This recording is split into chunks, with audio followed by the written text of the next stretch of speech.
बच्चों आज हम लोग रेडियो एक्टिविटी का न्यूमेरिकल करने जा रहे हैं। तो आप क्वेश्चन लिखिए, two radio active material x1 and x2, two radioactive material x1 and x2 have decay constant 10 lambda and lambda respectively,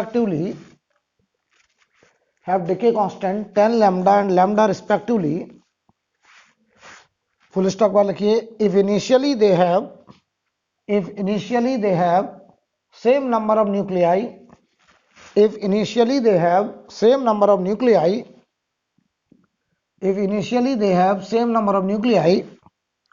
then the ratio of number of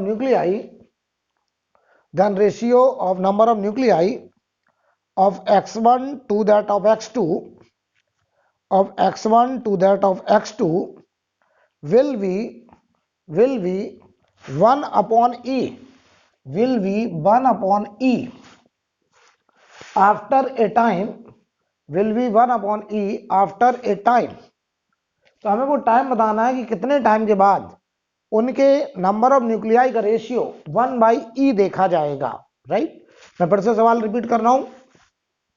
इसमें दो रेडियो एक्टिव मटेरियल हैं x1 और x2, एक का decay constant 10 lambda, एक का lambda. Initial number of nuclei n0 दोनों के लिए सेम है, यानी इनिशियल नंबर ऑफ न्यूक्लियाई दोनों का n0 जो है वो बराबर कहा गया है। ठीक है, अब कह रहा है कि बताइए कि इनके नंबर ऑफ न्यूक्लियाई का रेशियो 1/e कितने टाइम के बाद होगा।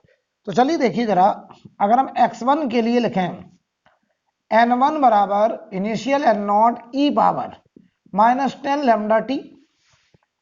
याद करो n बराबर n0 e power minus lambda T पढ़ा था, तो इसका लैम्डा देखो 10 लैम्डा है। n1 हो गया number of nuclei after time t, initial number of nuclei n0 e power -10 lambda T. x2 के लिए बताइए नंबर ऑफ न्यूक्लियाई n2 बराबर इनिशियल होगा n0 e पावर माइनस बताइए लैम्डा टी, इसका डेके कांस्टेंट है लैम्डा। दोनों को जरा डिवाइड कर दीजिए, तो n1 अपॉन n2 की वैल्यू n0 से n0 कट गया, e power -10 lambda T upon e power minus lambda T. तो ये बताओ बनेगा e पावर -9 लैम्डा टी, और n1 अपॉन n2 की वैल्यू 1 अपॉन e कहा गया है। तो देखो n1 अपॉन n2 तुम्हारे हिसाब से -9 लैम्डा टी आया, और यही वैल्यू 1 अपॉन e के बराबर करना है, तो e के बराबर कर दिया। तो ये हुआ e पावर -1 और ये e पावर -9 लैम्डा टी। तो बताइए एक्सपोनेंशियल फंक्शन है, बेस बराबर है e, तो पावर भी बराबर होगा, तो -1 इधर -9 लैम्डा टी, माइनस खत्म हुआ, टाइम आ गया 1/9 लैम्डा। ये हमारा आंसर, यानी 1/9 लैम्डा टाइम के बाद इनके नंबर ऑफ न्यूक्लियाई का जो रेशियो होगा वो 1/e होगा। अगला क्वेश्चन क्लियर है ये? ठीक है, इसे नोट करें। अगला सवाल लिखें द हाफ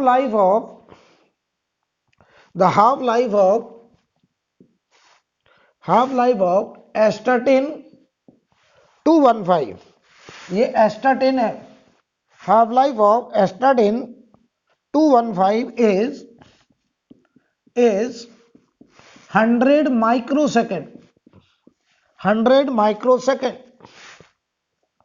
बताइए भाई, एस्टाटिन का हाफ लाइफ कितना दिया? 100 माइक्रोसेकेंड। फुल स्टॉप वाला लिखिए, the time taken for the radio active sample of astatine to decay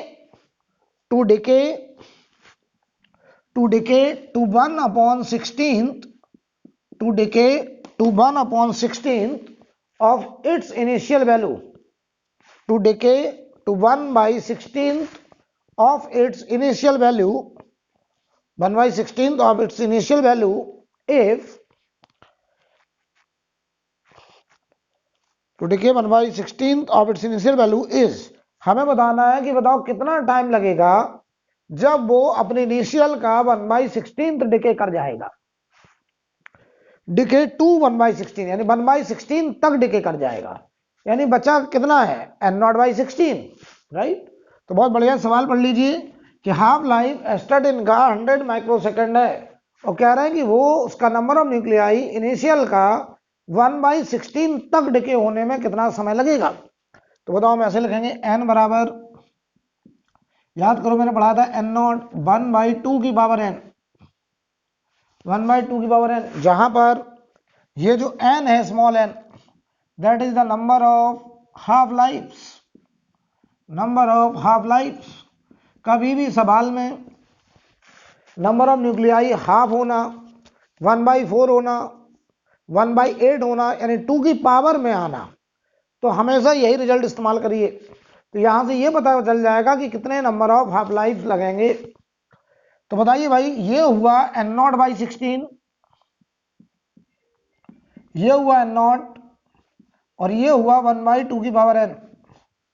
n0 हो गया कैंसिल, तो ये हुआ 1/2 की पावर 4 और ये 1/2 की पावर n। तो नंबर ऑफ हाफ लाइफ बेटा 4 आ गया। और अगर नंबर ऑफ हाफ लाइफ 4 आ गए और एक हाफ लाइफ 100 माइक्रोसेकंड का है, तो बताओ जो टोटल टाइम लगेगा वो 4t हाफ के बराबर होगा, क्योंकि नंबर ऑफ हाफ लाइफ 4 आ गया। तो बताओ समय लगेगा 4 इंटू, और टी हाफ है 100, तो आंसर होगा 400 माइक्रो सेकेंड, ये होगा आंसर।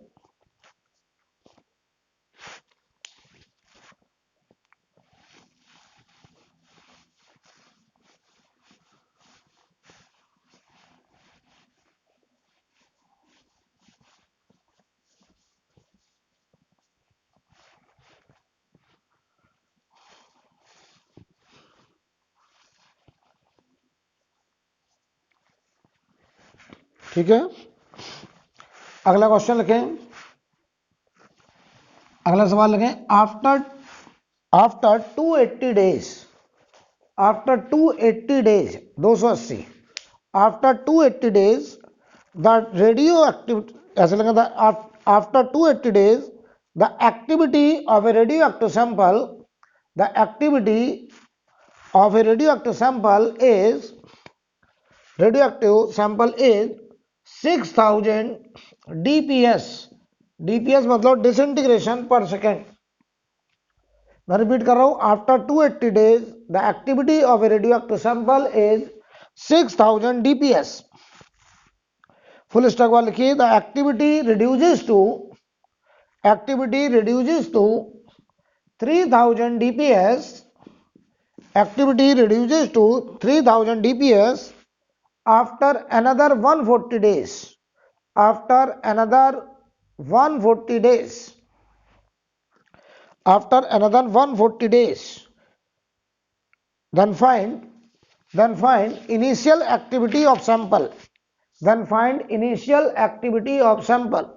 हमें सैंपल का इनिशियल एक्टिविटी निकालना। तो सुनो ध्यान से, ये मान लो इनिशियल एक्टिविटी है A0, 280 दिन के बाद, 280 डेज के बाद एक्टिविटी पाया गया 6000 डीपीएस, और इसके अगले 140 डेज के बाद, 140 डेज के बाद एक्टिविटी पाया गया 3000 डीपीएस, 3000 डीपीएस। तो अब हमको बताइए A0 से 6000 होने में 280 दिन और 6000 से एक्टिविटी 3000 होने में 140 दिन। तो क्या ये एक्टिविटी आधी हो गई है? 6000 डीपीएस से 3000 डीपीएस एक्टिविटी आधा। तो मैंने तुम्हें सिखाया था कि चाहे एक्टिविटी क्या होता था, रेट ऑफ डिके, तो किसी समय का activity lambda into present number of nuclei. तो एक्टिविटी का आधा होना तभी होगा जब नंबर ऑफ न्यूक्लियाई आधे हो गए। इसका मतलब ऐसा होने में जो समय लगेगा वो हाफ लाइफ होगा। एक्टिविटी को हाफ होने का जो समय होगा वो नंबर ऑफ न्यूक्लियाई को हाफ होने का समय होगा। तो बताओ, जो यहां से हमारा टी हाफ आया वो 140 दिन हो गया, क्योंकि एक्टिविटी आधी हो गई। तो जरा बताओ, इससे 280 दिन पहले इनिशियल एक्टिविटी पूछा है, तो ध्यान देना मैं करने जा रहा हूं। यहां देखो ये एक्टिविटी 6000 डीपीएस था, यहां से हमने टी हाफ निकाली 140, तो इससे 280 दिन पहले, तो पहले तो हम बताओ 140 दिन पहले जाएंगे, 140 दिन पहले एक्टिविटी रहा होगा 12000 डीपीएस, हमको 280 जाना तो फिर अगले 140 चले गए, तो बताओ यहां जो इनिशियल एक्टिविटी रहा होगा वो रहा होगा 24,000 डीपीएस, ये होगा आंसर, राइट। तो आंसर आ गया इनिशियल एक्टिविटी 24,000। कैसे करा, क्लियर है? हमने क्या करा कि 6000 से 3000 डीपीएस होने में 140 दिन, तो 140 दिन हो गया हाफ लाइफ, और हमें इनिशियल एक्टिविटी 280 दिन पहले पूछा था, तो हम उससे पहले 6000 डीपीएस से 140 दिन पहले गए 12000 डीपीएस, उसके 140 दिन पहले गए 24000 डीपीएस, आंसर आ गया, राइट। नेक्स्ट क्वेश्चन,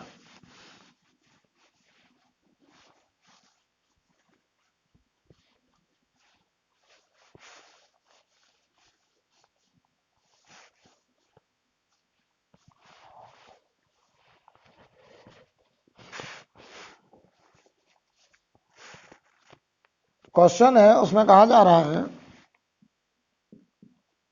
ए से बी बना, बी से सी बना, ए से बी बनने का डिके कांस्टेंट लैम्डा, बी से सी बनने का डिके कांस्टेंट 2 लैम्डा, टी बराबर 0 पर ए का नंबर ऑफ न्यूक्लियाई n0 था, इनके 0 0 थे, किसी टाइम टी बराबर टी पर इसका नंबर ऑफ न्यूक्लियाई n1 बचा, इसका n2 बन गया और इसका n3 बन गया, ठीक है। सवाल लिखें, फाइंड रेशियो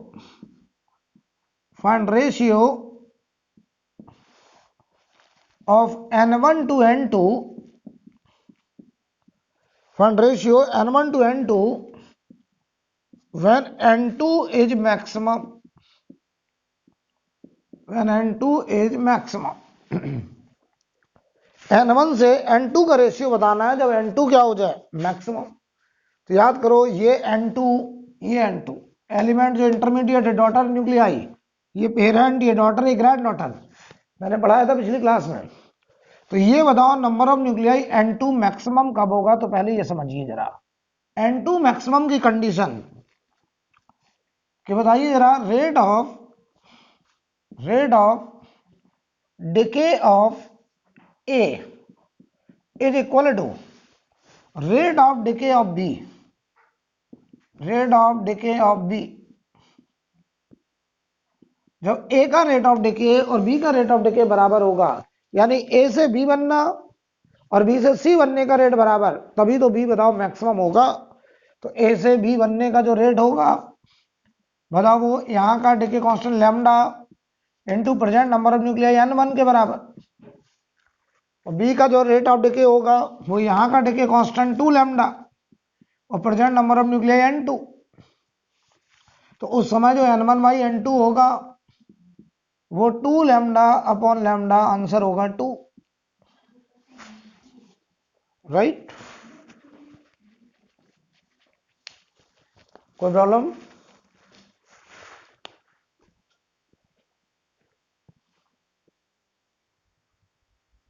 अगला सवाल लिखिए, the graph of ln r by r naught, the graph of ln r by r naught versus ln a, the graph of ln r by r naught versus ln a, right। Bracket में लिखो r is radius of nucleus, r is radius of nucleus and a its mass number, and a its mass number is अब 4 option है, एक option है straight line, दूसरा option है parabola, तीसरा option है इलिप्स और लास्ट ऑप्शन सर्कल। कह रहे हैं graph log r by r not versus log a का ग्राफ कैसा होगा, जहां पर आर रेडियस है न्यूक्लियस का, ए उसका मास नंबर। तो रेडियस का मास नंबर के साथ जो रिलेशन है वो है आर बराबर आर नॉट ए पावर 1/3। तो यहां बताओ R by R naught a power 1/3, दोनों तरफ लॉग ले लो, L N R by R naught, ये बताओ एल एन ए पावर 1/3। तो ये हो जाएगा L N R by R naught 1/3 L N A. इसको कहां दिखाना है? वाई एक्सिस पर। ये लिखा है Y equal to M X. तो ये ग्राफ कैसा होगा? Straight line. तो इसका ग्राफ का नेचर आएगा स्ट्रेट लाइन, स्ट्रेट लाइन। ठीक है, अगला सवाल लगे। Next question, when A beta particle is emitted, when A beta particle is emitted from A nucleus, from A nucleus, the neutron proton ratio, the neutron proton ratio, पहला option is decreased, दूसरा option is increased, remains the same, और last option may increase और मे decrease. तो सुनिए ध्यान से, beta decay, केवल मैंने बोला बीटा डिके। अगर मैं केवल बीटा डिके बोल रहा हूं तो आप कौन सा बीटा समझेंगे? Beta minus decay. Beta minus decay वास्तव में क्या है? Electron emission. वास्तव में ये इलेक्ट्रॉन एमिशन है, इलेक्ट्रॉन एमिशन। अब बीटा माइनस डिके में इलेक्ट्रॉन एमिशन का हम प्रोसेस लिखने जा रहे हैं। तो इसमें 0n1 कन्वर्ट होता है 1h1 में, एमिट करता है एक इलेक्ट्रॉन -1e0, साथ में जो पार्टिकल निकलता है उसका नाम एंटी न्यूट्रिनो। ये बीटा माइनस डिके की प्रोसेस है। इसमें नंबर ऑफ न्यूट्रॉन घटते हैं और नंबर ऑफ प्रोटॉन बढ़ते हैं। तो बताओ N by Z ratio, N बढ़ रहा है, सॉरी एन घट रहा है और जेड बढ़ रहा है। तो न्यूमरेटर घट रहा है, डिनोमिनेटर बढ़ रहा है, तो ये वैल्यू डिक्रीज करेगी, ये वैल्यू डिक्रीज करेगी। राइट, अगला सवाल लिखिए।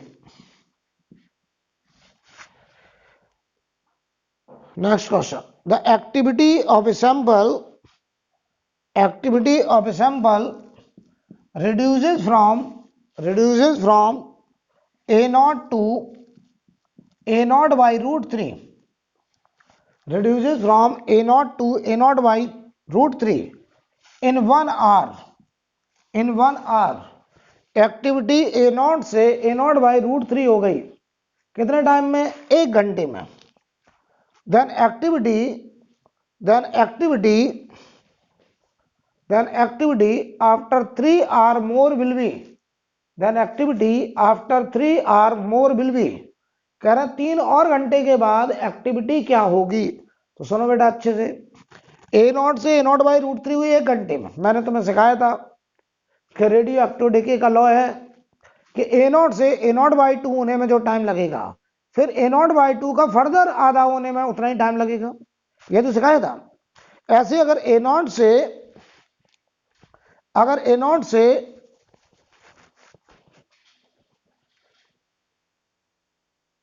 हमने बढ़ा कि ए नॉट से ए नॉट बाई रूट 3 एक्टिविटी होने में अगर 1 घंटे का समय है, तो मैंने आपको पढ़ाया था कि एक्टिविटी ए नॉट से ए नॉट बाई 2 होने में हाफ लाइफ, तो ए नॉट बाई 2 का फिर ए नॉट बाई 4 होने में half life, A not by 4 का ए नॉट बाई 8 होने में हाफ लाइफ, यानी हर आधा होने में हाफ लाइफ लगेगा। ऐसे मैंने बोला तो रेडियो एक्टिव डिके जो लॉ है वो कहता है कोई भी फ्रैक्शन डिके होने का टाइम बराबर होता है। जैसे ए नॉट से ए नॉट बाई रूट 3 होने में 1 घंटा, तो ए नॉट बाई रूट 3 का फर्दर रूट 3 होने में फिर 1 घंटा। तो हमसे 3 और घंटे के बाद पूछा है, तो बताओ जरा, यहां से ए नॉट बाई रूट 3 का फर्दर रूट 3 होने में 1 घंटा, तो ये ए नॉट बाई 3 हो गया। और इसका बताओ फर्दर रूट 3 होने में 1 घंटा और इसका फिर 1 बाई रूट 3 होने में 1 घंटा और, तो ये हो जाएगा ए नॉट बाई 9। यानी बताओ A0/√3 से अगले 3 घंटे में एक्टिविटी पहुंच जाएगी A0/9। नोट करें,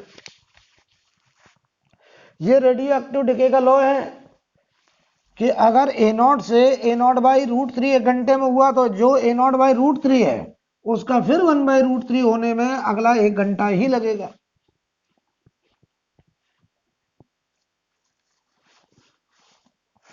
ठीक है,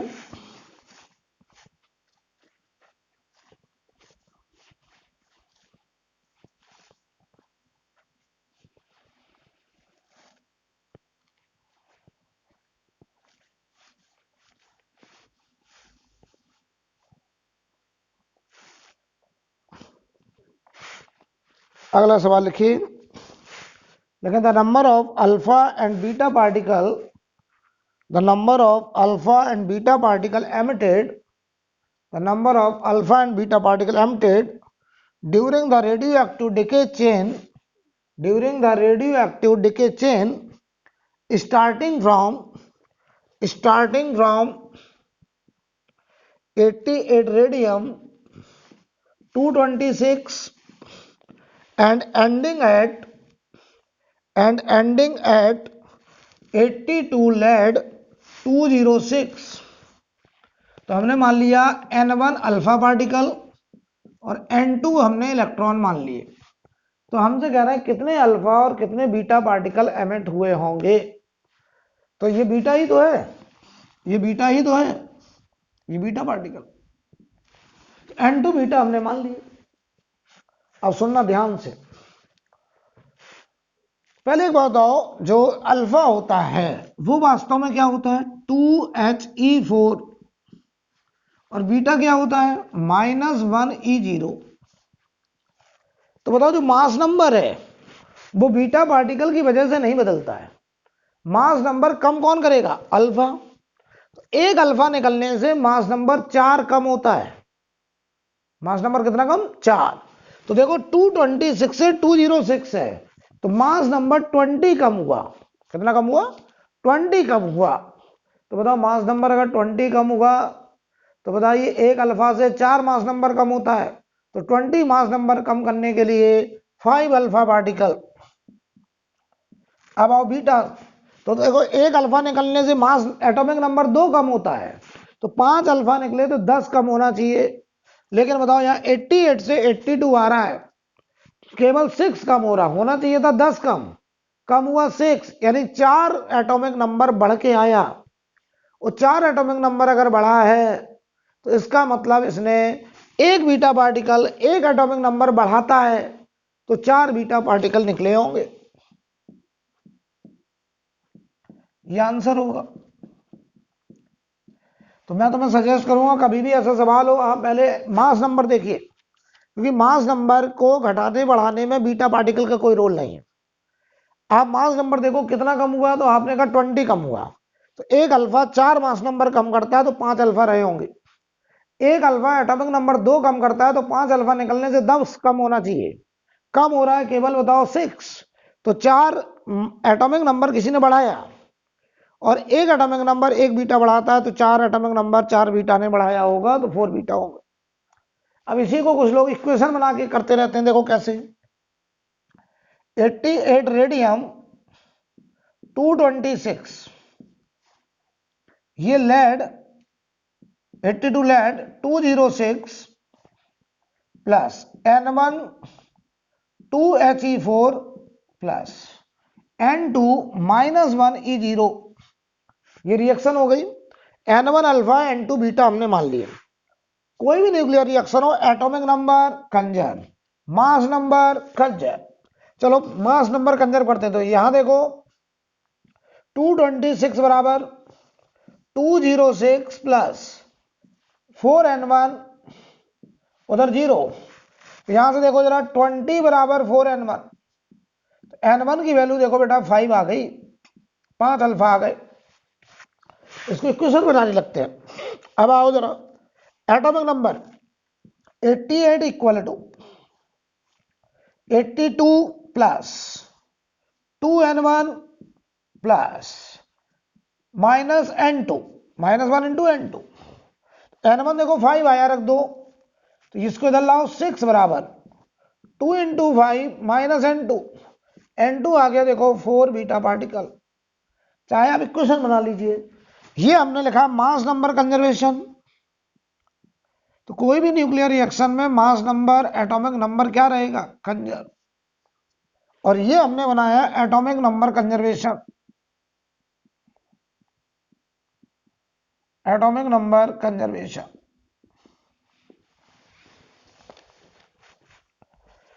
क्लियर? अगला सवाल लिखिए, नेक्स्ट क्वेश्चन। लेकिन there are two radioactive substance, there are two radioactive substance A and B. A and B, decay constant of B, decay constant of B is 2 times of A. Decay constant of B is 2 times of A. Full stop वाले के initially both have equal number of nuclei. Initially both have equal number of nuclei. शुरुआत में दोनों के number of nuclei क्या है? बराबर। Full stop वाले लिखिए, after n half life of A, after n half life of A, rate of disintegration of both are equal, rate of disintegration of both are equal, then value of n is, सवाल देखिए अब, current दो radio active material है, decay constant B का double है ए से, तो जिसका डिके कांस्टेंट डबल है उसका हाफ लाइफ आधा, यानी इसका हाफ लाइफ अगर टी हाफ है तो इसका हाफ लाइफ अगर टी नॉट है तो इसका हाफ लाइफ 2 टी नॉट समय का होगा। इसका हाफ लाइफ अगर टी नॉट टाइम का है तो इसका हाफ लाइफ दोगुना होगा 2 टी नॉट।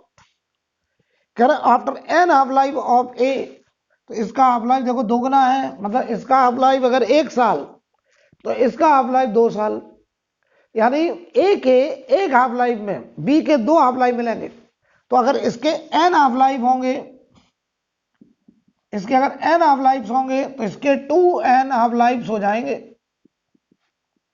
जितने टाइम में ए का एन हाफ लाइफ पास करेगा बी का उतने टाइम में 2 एन हाफ लाइफ गुजर जाएगा। कह रहे रेट ऑफ डिसइंटीग्रेशन बराबर हो गया, तो बताओ रेट ऑफ डिके ए का किसी भी समय लैम्डा डिके कांस्टेंट इनटू उस समय का नंबर ऑफ न्यूक्लियाई, और उस समय का नंबर ऑफ न्यूक्लियाई देखो कैसे आएगा, लैम्डा एन नॉट 1/2 की power N naught initial number of nuclei. सवाल में कहा गया इनिशियल नंबर ऑफ न्यूक्लियाई दोनों के बराबर। रेट ऑफ डिके बी का decay constant 2 lambda into number of nuclei B का, तो ये हो गया 2 लैम्डा, ये एन नॉट 1/2 की पावर 1/2 की पावर एन, बताइए इसके 2 एन हाफ लाइफ। और अब बताओ सवाल में कह रहे हैं दोनों के रेट ऑफ डिके बराबर पाए गए, तो दोनों का आप रेट ऑफ डिके बराबर कर दीजिए।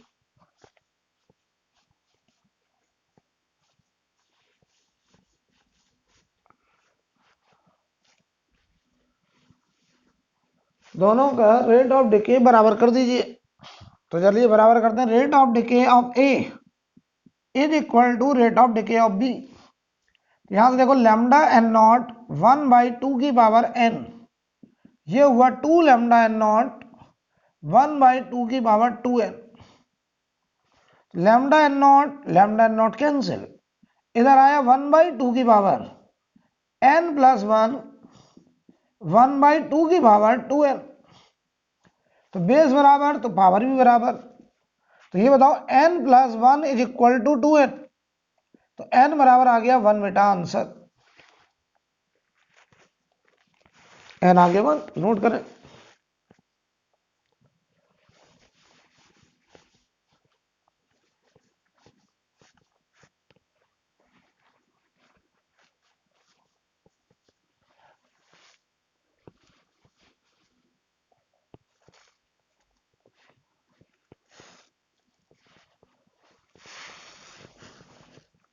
ठीक है, अगला क्वेश्चन लिखिए, नंबर ऑफ न्यूक्लियाई, क्वेश्चन लिखिए number of nuclei of A radio active substance, number of nuclei of a radioactive substance at t equal to 0 is 1000 and 900 at t equal to 2 second and 900 at t equal to 2 second. The number of nuclei at time 4 second, the number of nuclei at time 4 second. तो बताओ, मैंने तुम्हें पिछली class में सिखाया था कि radio active decay क्या था, हर इक्वल टाइम में इक्वल परसेंटेज डिके होता है, यानी 100 से, जैसे 1000 से 900 हुआ तो ये देखो 10% डिके हुआ, कितने टाइम में, 0 से 2 सेकंड में। तो अगले 2 सेकंड में इसका 10% डिके करेगा, इसका 10% डिके करेगा, और इसका अगर 10% डिके करना है तो 900 का 10% 90, और 90 डिके कर जाएगा तो 810 बचेगा, ये आंसर। यानी हर 2 सेकंड में 10% डिके करेगा। अगर मैं कहता देखो आंसर ही आ गया, लेकिन अगर मैं कहता t बराबर 6 में बताओ, फिर अगले 2 सेकंड में इसका 10% डिके करता और इसका 10% बताओ 81 होता, कितना होता, 81। तो आप इसमें से जरा 81 घटाइए तो ये 10 चले जाएंगे, 800 बचा, 71 घटाना है तो ये आया 729। देख लीजिए, ये होते number of nuclei at T equal to 6 second. कोई प्रॉब्लम? अगला सवाल लिखें, in a sample of radioactive substance, in a sample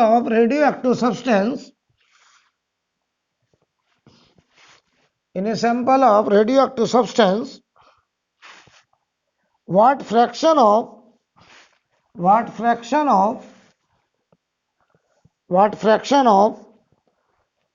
number of nuclei will remain undecayed after a time t equal to t by 2, after a time t equal to t by 2, where capital T equal to half life of radioactive substance, right। बताइए, कह रहे हैं कि कितना fraction अनडिकेड बचेगा कितने time के बाद, t बाई 2 के बाद, जहां पर t कितना है, हाफ लाइफ। तो बताओ, अगर ये t बराबर t लिखा होता तो एक हाफ लाइफ होता, तो ये t बाई 2 है, तो नंबर ऑफ हाफ लाइफ आधा है बेटा, ये नंबर ऑफ हाफ लाइफ कितना, आधा। तो हम लिखेंगे n बराबर n नॉट 1/2 की power n, number of half life half, तो फ्रैक्शन अनडिकेड n बाई n नॉट, ये हो गया फ्रैक्शन अनडिकेड n बाई n नॉट, और ये आया 1/2 की पावर हाफ, तो ये आंसर हुआ 1/√2। बोलो भाई, कोई प्रॉब्लम? अगला सवाल,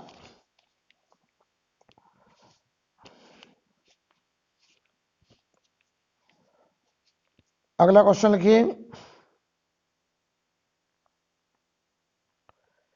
लेकिन the activity of A radioactive substance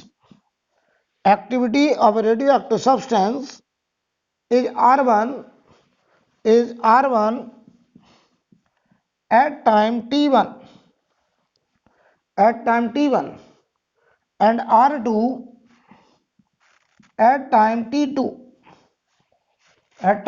bracket में लिख लो t2 greater than t1, full stop वाला लिखें, it's decay constant is lambda its decay constant is lambda, then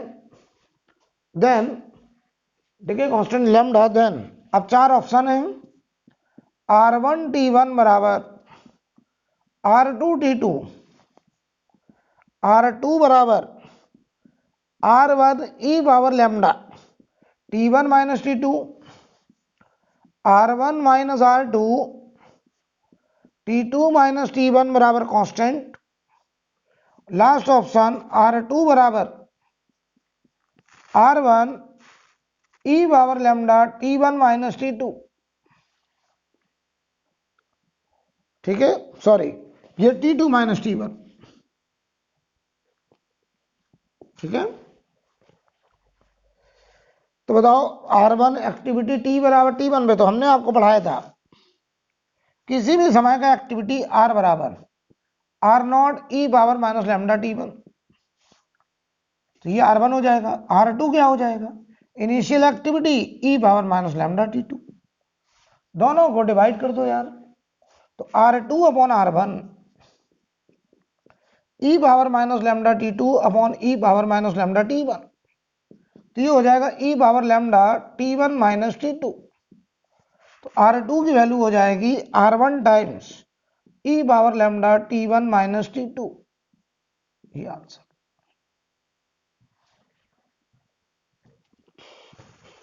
second answer हो जाएगा। ठीक है, इसी क्वेश्चन में दूसरा पार्ट लिखिए।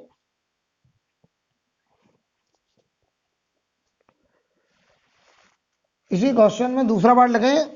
इन दिस क्वेश्चन लिखें, in this question number of atom, in this question number of atom decay, number of atom decay between time interval T1 to T2, between time interval T1 and T2, क्या है बताओ, T1 से T2 time के बीच में कितने atoms जो हैं decay हो गए हैं, कितने एटम डिके कर गए हैं किस टाइम में, T1 से T2 टाइम में नंबर ऑफ एटम डिके। तो बताओ एक्टिविटी जब R1 थी, एक्टिविटी क्या होता है, lambda into present number of nuclei at that time N1, और ये N1 बताओ अभी अनडिकेड है। अब बताओ T2 टाइम के बाद R2 बराबर लैम्डा N2, अब अनडिकेड N2 बचा है, तो बताओ कितना डिके कर गया,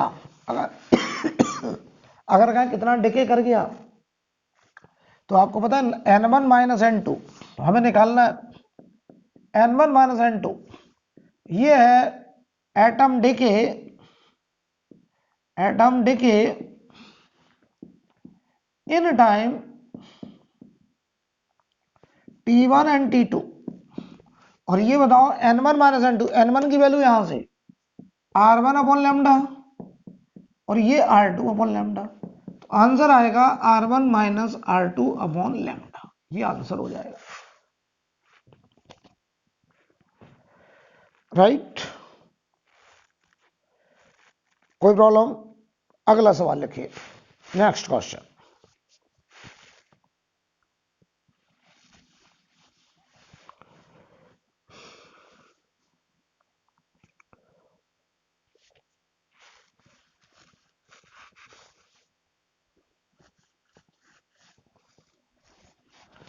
अगला सवाल लिखें, half life of radioactive substance A, half life of radioactive substance A is two times the half life of another radioactive substance B, 2 times the half life of another radioactive substance B। तो बताओ half life a का, उन्होंने कहा 2 times half life of B है, इसका मतलब समझे कुछ, अभी आगे बात करते हैं, पहले सवाल लिख लीजिए। लेकिन initially the number of nuclei of A and B are Na and Nb, are Na and Nb। बताओ इनिशियल नंबर ऑफ न्यूक्लियाई दोनों का Na और Nb दिया गया है, फुल स्टॉप वाले लिखें। After 3 half life of A, after 3 half life of A, number of nuclei of both are equal. After 3 half life of A, number of nuclei of both are equal. Find ratio of Na and Nb, ratio of Na and Nb ये निकालना है। बताओ बेटा क्या कह रहे हैं, initial number of nuclei ये है, 3 हाफ लाइफ ऑफ ए के बाद दोनों के नंबर ऑफ न्यूक्लियाई बराबर पाए गए। बताओ हाफ लाइफ ए का बी के हाफ लाइफ से 2 गुना है, यानी बी का हाफ लाइफ अगर 1 साल तो ए का हाफ लाइफ 2 साल का, ऐसे समझिए। यानी जितने टाइम में बी जो है अपने इनिशियल का आधा हो रहा वो 1 साल का सफर, ए कह रहा हम उतने टाइम में हम 2 साल में एक बार आधा होंगे, यानी ए का हाफ लाइफ 2 साल का है, बी का हाफ लाइफ 1 साल का है। तो अगर ए के 3 हाफ लाइफ हुए तो 2 साल के 3 हाफ लाइफ यानी 6 साल का समय है। उस 6 साल में बी का हाफ लाइफ 1 साल का था तो 6 हाफ लाइफ। तो इसका मतलब ये हुआ 3 half life of A, 3 half life of A will be equal to 6 half life of B. बोलो भाई, तो कह रहे हैं बताओ 3 हाफ लाइफ ए का जो समय है वो बी के 6 हाफ लाइफ के बराबर है। तो बताओ ए का नंबर ऑफ न्यूक्लियाई N1 बचा, मान लो इनिशियल कितना था Na, N बचा मान लो इनिशियल कितना था Na, 1/2 की पावर 3 हाफ लाइफ। दूसरे का भी n number of nuclei same बच रहा है, क्वेश्चन पढ़ लो, इक्वल। तो इनिशियल था Nb और इसका हाफ लाइफ है 6 हाफ लाइफ। बताओ ये दोनों n बराबर, तो यहां से बताओ Na 1/2 की पावर 3, Nb और 1/2 की पावर 6। तो यहां से बताओ Na upon Nb is equal to 1/2 की पावर 3, कितना आ रहा है 1/8। ये होगा आंसर, ठीक है।